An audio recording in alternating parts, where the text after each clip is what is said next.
Hello student, good evening to all. Now we start your chemistry lecture. Okay, और कल मैंने आपसे बोला था नेक्स्ट टॉपिक स्टार्ट करेंगे एटॉमिक स्ट्रक्चर।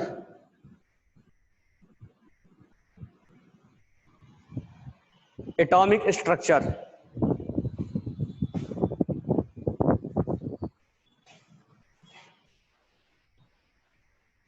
कल के क्लास में हमने कोई क्वेश्चन कराया था, टीच नहीं किया था।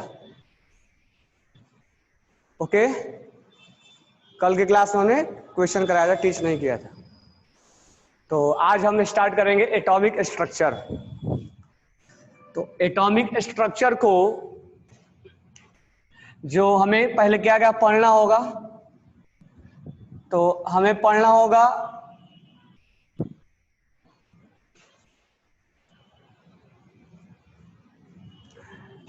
Rutherford model. रदरफोर्ड मॉडल यानी एक एटम में क्या क्या होता है उसके बारे में सबसे पहले हम पढ़ेंगे रदरफोर्ड मॉडल, उसके बाद पढ़ेंगे बोर मॉडल। बोर मॉडल और आज हम पढ़ेंगे मतलब लेटेस्ट जो हम पढ़ते हैं वो है wave mechanical model. Wave mechanical model that means एक एटम्स के बारे में रदरफोर्ड ने क्या बताया था। रदरफोर्ड के बारे में कुछ चीजें जब जानकारी मिली तो बहुत सारी चीजें जानकारी नहीं मिल पाए, तो बोर ने क्या बताया, बोर की बहुत सारी जानकारी सही बताया, गलत बताया। और आज के टाइम में हम वेव मैकेनिकल मॉडल के बारे में पढ़ते हैं, यानी पूरे एटॉमिक स्ट्रक्चर जो है, एटॉमिक स्ट्रक्चर मतलब एटम का स्ट्रक्चर को हम तीन पार्ट में डिवाइड करके पढ़ते हैं। पहला है Rutherford model, second one is Bohr model and third one is wave mechanical model. तो आज के लेटेस्ट टाइम में हम वेव मैकेनिकल मॉडल के बारे में पढ़ते हैं। तब सुनो इसके बारे में, यही हमें पूरे इंट्रोडक्शन में चलेगा। एटॉमिक स्ट्रक्चर, टॉपिक का नाम है एटॉमिक। एक atom, what is atom, atomic structure, atom का स्ट्रक्चर कैसा होता है। ठीक है, तो हम एक मान लो हमने सोडियम लिया, सोडियम इज एटम। अब सोडियम में 3 ऑर्बिट होते हैं जिसके अंदर इलेक्ट्रॉन्स रिवॉल्व करते हैं। सोडियम इज एटम, इसके अंदर इलेक्ट्रॉन है, प्रोटॉन है, न्यूट्रॉन है।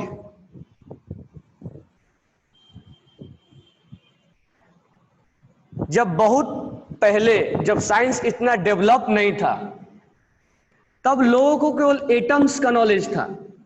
लोगों को ये नॉलेज नहीं था कि इलेक्ट्रॉन, प्रोटॉन और न्यूट्रॉन कुछ होता भी है। यानी रदरफोर्ड के पहले जो साइंस चल रहा था, जो केमिस्ट्री था, उस समय लोगों को ये मालूम था कि atoms can not be divided into सब पार्टिकल्स, यानी एटम्स को तोड़ा नहीं जा सकता है। लेकिन उसके बाद ये मिसकंसेप्ट हटा और मालूम चला कि एटम्स को 3 पार्ट में, मतलब 3 सब पार्टिकल्स में डिवाइड किया जाता है। और भी पार्टिकल्स होते हैं लेकिन मेनली हम 3 पार्टिकल्स के नाम लेते हैं, इलेक्ट्रॉन, प्रोटॉन एंड न्यूट्रॉन। जब ये मालूम चल गया कि इलेक्ट्रॉन्स, प्रोटॉन, न्यूट्रॉन्स होते हैं, तो इन पे चार्ज नहीं मालूम था। आज तो हम जानते हैं ना कि इलेक्ट्रॉन पे नेगेटिव चार्ज होता है, प्रोटॉन पे पॉजिटिव चार्ज होता है, न्यूट्रॉन पे न्यूट्रल चार्ज होता है। जब एटम्स के बारे में ये जानकारी चल गया कि ये इसके अंदर 3 सब पार्टिकल से मिलकर बना हुआ है, तो उन पे चार्ज क्या है वो उनको नहीं मालूम था। जब चार्ज नहीं मालूम था, लोग ये नॉलेज नहीं था कि सोडियम का 11 इलेक्ट्रॉन होता है, 11 प्रोटॉन होता है और 12 न्यूट्रॉन होता है, ये नॉलेज नहीं था। यानी उनकी चार्ज तो छोड़ो, सोडियम के अंदर इलेक्ट्रॉन्स कितने, प्रोटॉन कितने और न्यूट्रॉन कितने, ये भी उनको जानकारी नहीं था। इतना ही नहीं, आज के टाइम हम ये बोलते हैं कि इलेक्ट्रॉन्स अपने पाथ पे रिवॉल्व होता है। ये अपने पास ऑर्बिट का जानकारी भी इनके पास नहीं था। न्यूक्लियस में प्रोटॉन और न्यूट्रॉन रहता है, न्यूक्लियस में प्रोटॉन और न्यूट्रॉन रहता है, इसका कोई जानकारी नहीं था। तो एटम्स के बारे में आज के टाइम हमें क्या क्या जानकारी है? तो एटम्स के अंदर इलेक्ट्रॉन्स कितने हैं, प्रोटॉन कितने हैं, न्यूट्रॉन कितने हैं, ये जानकारी है हमें। इलेक्ट्रॉन्स पे चार्ज के बारे में हमें नॉलेज है, इलेक्ट्रॉन नेगेटिव चार्ज होता है, प्रोटॉन पॉजिटिव चार्ज होता है, न्यूट्रॉन पे कोई चार्ज नहीं होता है। ये ऑर्बिट के बारे में हमें मालूम है, ये इलेक्ट्रॉन्स किस सबसेल में है उस सबसेल की हमें जानकारी है। ए सबसेल स्फेरिकल होता है, उस चीज की जानकारी है। पी सबसेल डम्बल होता है, इस चीज की जानकारी है। डी डबल डम्बल होता है, इसकी जानकारी है। ये इलेक्ट्रॉन्स, एस वाले इलेक्ट्रॉन्स एक डायरेक्शन में घूमते हैं, एक क्लॉकवाइज घूमता है और एक एंटी क्लॉकवाइज घूमता है। यानी आज के टाइम में हमें बहुत कुछ जानकारी एक एटम के बारे में है। तो इसीलिए इस स्ट्रक्चर को 3 पार्टों में डिवाइड किया गया है और हम पढ़ते पढ़ते आज के टाइम में वेव मैकेनिकल मॉडल तक हम आ जाएंगे।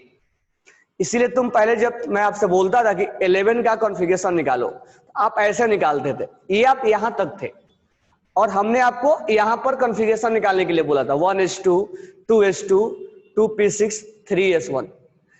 अब ये कॉन्फ़िगरेशन, ये सबसेल का जानकारी बोर को नहीं था, इसीलिए आप ऐसे निकालते हो। और हम 11 क्लास आते आते यहां तक चले आते हैं, वेव मैकेनिकल मॉडल पढ़ते हैं। तो बोर को एसपीडीएफ के नॉलेज नहीं था, इसीलिए पीरियोडिक क्लासिफिकेशन उसके अकॉर्डिंग नहीं बना था। पीरियोडिक क्लासिफिकेशन न्यूलैंड मेंडलीफ ने जो बनाया था वो मास के अकॉर्डिंग बनाया था, एसपीडीएफ के अकॉर्डिंग इसमें बना हुआ है। तो कहीं ना कहीं एटॉमिक स्ट्रक्चर का डेवलपमेंट हम 1 बाय 1 पढ़ने वाले हैं।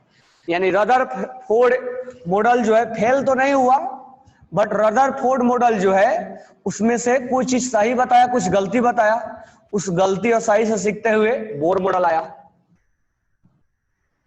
बोर मॉडल से हमने सीखते सीखते हम वेव मैकेनिकल मॉडल में आ गए और आज के टाइम हम वेव मैकेनिकल मॉडल ही सीखते हैं। यानी रदरफोर्ड मॉडल, जिसको प्लम पुडिंग मॉडल बोला जाता है, बराबर क्या? तो ये पढ़ते पढ़ते हम वेव मैकेनिकल मॉडल में आएंगे। तो पहले एटॉमिक स्ट्रक्चर में, एक एटॉमिक स्ट्रक्चर में, एटम का स्ट्रक्चर में पहले के लोग क्या माने आता थी और अभी के लोग क्या बोलते हैं? पहले के लोग ये बोलते थे एटम्स कैनॉट बी डिवाइडेड, लिख लेना, atom cannot be, atom is not divisible, atom is not divisible, atoms को तोड़ा नहीं जा सकता है। आज के टाइम एटम फॉर्म 3 फंडामेंटल सब particle, that is electron, proton and neutron.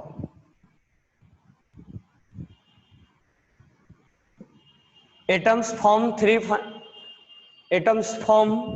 by 3 fundamental subparticles, that is electron, proton and neutron.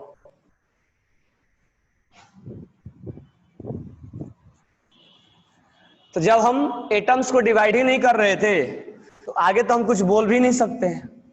तो आज के टाइम में और क्या नॉलेज है हमें?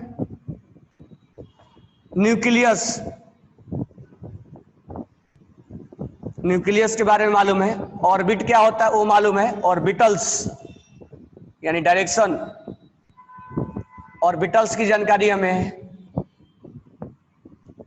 Charge on, charge and mass of electron, charge and mass of electron, proton और neutron की जानकारी है। नंबर ऑफ इलेक्ट्रॉन, प्रोटॉन और न्यूट्रॉन्स की जानकारी है। सबसेल की जानकारी है, सबसेल एसपीडीएफ, एसपीडीएफ की जानकारी है। शेप ऑफ सबसेल की जानकारी है, शेप ऑफ सबसेल इसकी जानकारी है एसपीडीएफ का। एस स्फेरिकल होता है, पी डंबल होता है, डी डबल डंबल होता है,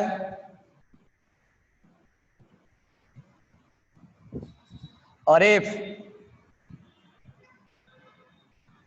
quarter four dumbbell, four fold dumbbell.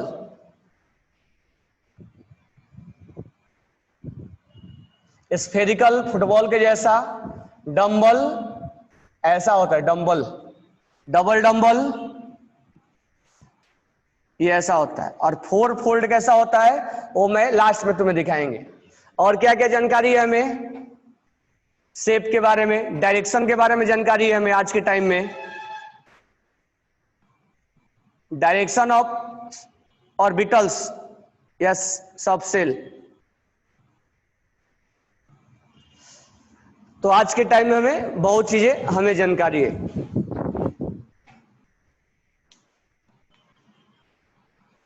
Plum pudding model J Thomson, J Thomson का है प्लम पुडिंग, जे थॉमसन पढ़ते।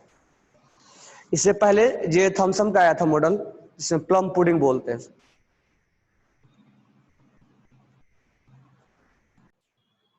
डिस्कवरी ऑफ इलेक्ट्रॉन पढ़ेंगे। एक डिस्कवरी ऑफ इलेक्ट्रॉन्स कैसे हुआ, तो सबसे पहले इलेक्ट्रॉन का ही सर्च किया गया कि एक एटम के अंदर इलेक्ट्रॉन्स है या नहीं है, ठीक है। इसका जो डिस्कवर्ड किया था वो जे थॉमसन ने किया था।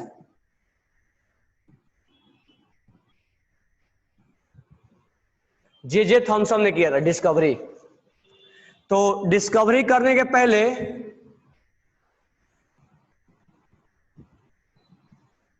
इक्विपमेंट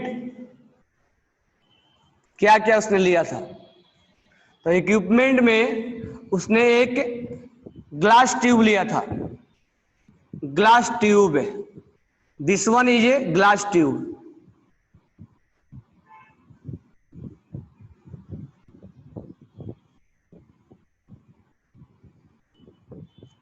इसको ग्लास ट्यूब लिया, यहां पर ग्लास ट्यूब के अंदर 2 प्लेट लगाया,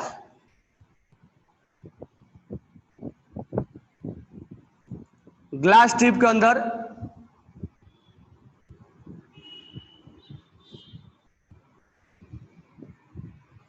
2 प्लेट लगाया। इसको बोल दिया कैथोड और इसको बोल दिया एनोड। एनोड पे पॉजिटिव चार्ज होता है और कैथोड पे नेगेटिव चार्ज होगा। कैथोड पे पॉजिटिव हो जाए, कैथोड पे नेगेटिव होगा और एनोड पे पॉजिटिव चार्ज होगा।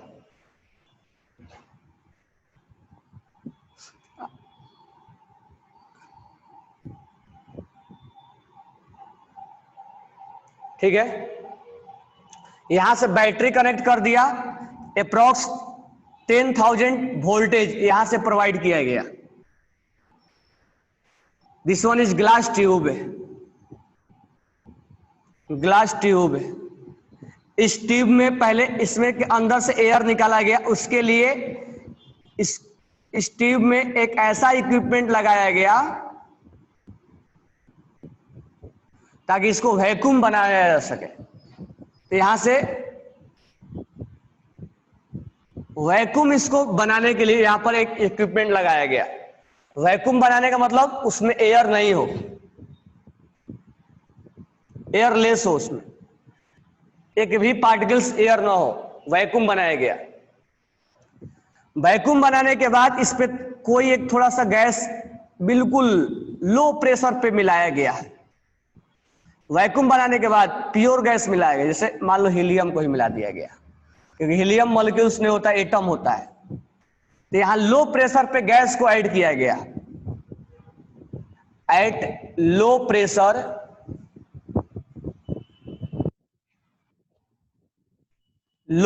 पर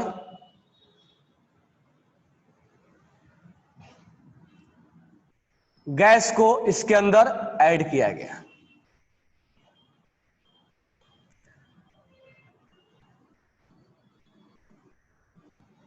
ठीक है, दिख रहा है सबको? लाइट चला गया, वेट करो। अब यहां पर क्या किया गया, एक जेडनेस का यहां पर एक कोटिंग किया गया। तो ये जो ग्लास का ट्यूब है, ये जेडनेस का कोटिंग किया गया। जेडनेस का प्रॉपर्टीज ये होता है जिंक सल्फाइड का, जब कोई इस पे लाइट पड़ता है तो ये ग्लो होता है, ये चमकता है। तो उसने एक ग्लास ट्यूब लिया, उसको वैक्यूम बनाया, उस पे लो प्रेशर पे गैस ऐड किया। वो गैस जो बिल्कुल एटम के फॉर्म में हो, जैसे हीलियम नियोन एटम के फॉर्म में होते हैं, पहले उसमें से एयर निकाल दिया, इसलिए वैक्यूम बनाया था उसने, ताकि गैस का मिक्सिंग मत हो जाए। क्योंकि एटम को तोड़ना था हमें, एटम को तोड़ के देखना था कि एटम के अंदर है क्या। वायर से 10,000 वोल्ट बाहर से सप्लाई किया गया। जैसे ही करंट सप्लाई किया गया, एक यहां से लाइट निकला, और ये लाइट यहां से निकला जो कि हमें उसको दिख नहीं रहा था।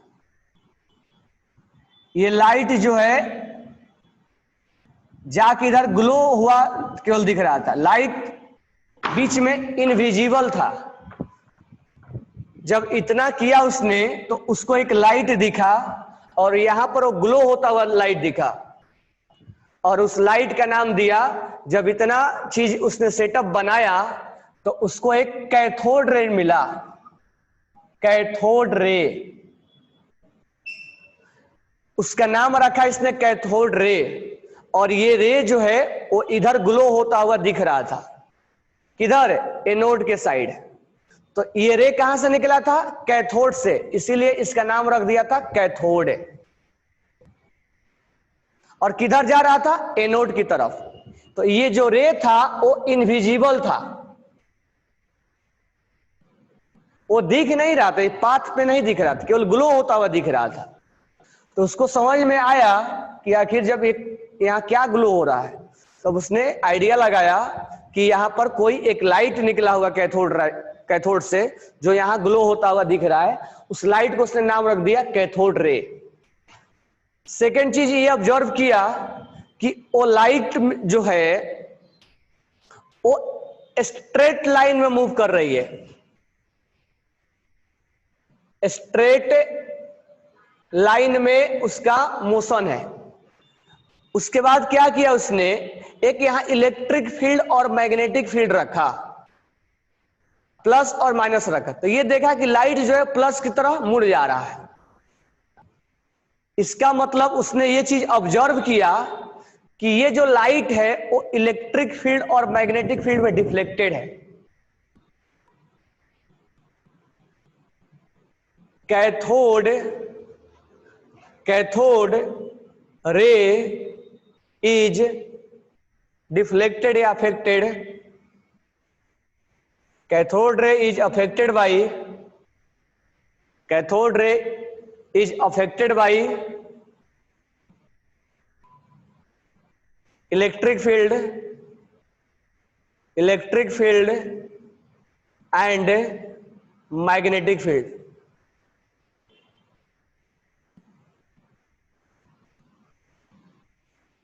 इलेक्ट्रिक फील्ड और मैग्नेटिक फील्ड लगा रहा था तो वो देख रहा था उधर डिफ्लेक्ट हो रहा है। और क्या ऑब्जर्व किया, जो ये लाइट था वो पॉजिटिव की तरह अफेक्ट हो रहा, मतलब पॉजिटिव की तरह मुड़ रहा था। Cathode ray will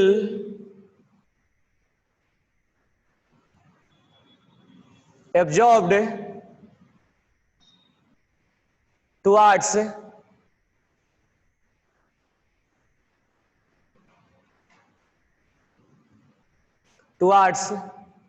cathode ray will absorb towards positive charge. ये जो रे था वो पॉजिटिव की तरफ क्या हो रहा था, अट्रैक्ट हो रहा था। अब उसने क्या किया, एक बीच में फैन रखा, बिल्कुल सा छोटा सा फैन, लाइट फैन। जब लाइट फैन रखा तो जब लाइट इस पे पड़ रहा था तो ये रोटेट हो रहा था। इसका मतलब ये बोला कि लाइट इससे टकरा रहा होगा और टकराने के बाद इसमें मैकेनिकल वर्क हो रहा होगा। तो बाकी ऑब्जर्वेशन मैं यहां लिख रहा हूं, इट रोटेट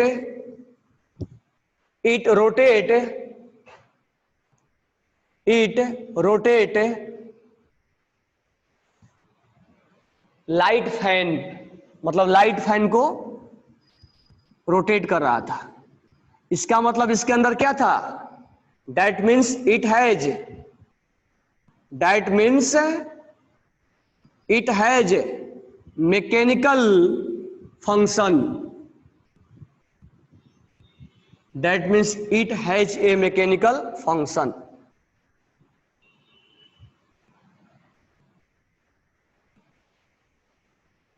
ठीक है, अब इलेक्ट्रॉन्स वगैरह के बारे में नाम नहीं लिया था उसने। अभी क्या क्या हुआ, उसने सेटअप बनाया, करंट पास करवाया, करंट पास करवाने के बाद ये ऑब्जर्वेशन हुआ उसका। क्या क्या ऑब्जर्वेशन हुआ, एक रे निकल रहा था, अच्छा ये भी लिख लेना, दैट रे will glow towards anode side. पहले सेटअप बनाया, अभी कुछ इलेक्ट्रॉन्स, प्रोटॉन, न्यूट्रॉन्स का सर्च हमने कुछ भी नहीं बोला है। अभी जे थॉमसन ने मॉडल बनाया है, मॉडल बना के ये ऑब्जर्वेशन उसने किया, बाद में क्या कंक्लूजन निकलेगा हम देखेंगे। तो ये सेटअप बनाया, सेटअप बनाने के बाद 10,000 वोल्टेज पास कराया, पास कराने के बाद क्या क्या ऑब्जर्वेशन हुआ तो लिख लेना यहाँ ऑब्जर्वेशन।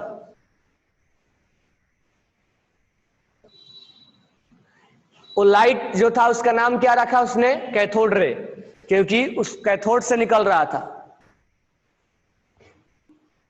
ये कैथोड है। और वो लाइट कैसे जा रहा था, स्ट्रेट लाइन में। लाइट इलेक्ट्रिकल फील्ड और मैग्नेटिक फील्ड में क्या हो रहा था, अट्रैक्टेड। ये लाइट पॉजिटिव की तरफ क्या हो रहा था, अट्रैक्ट हो रहा था।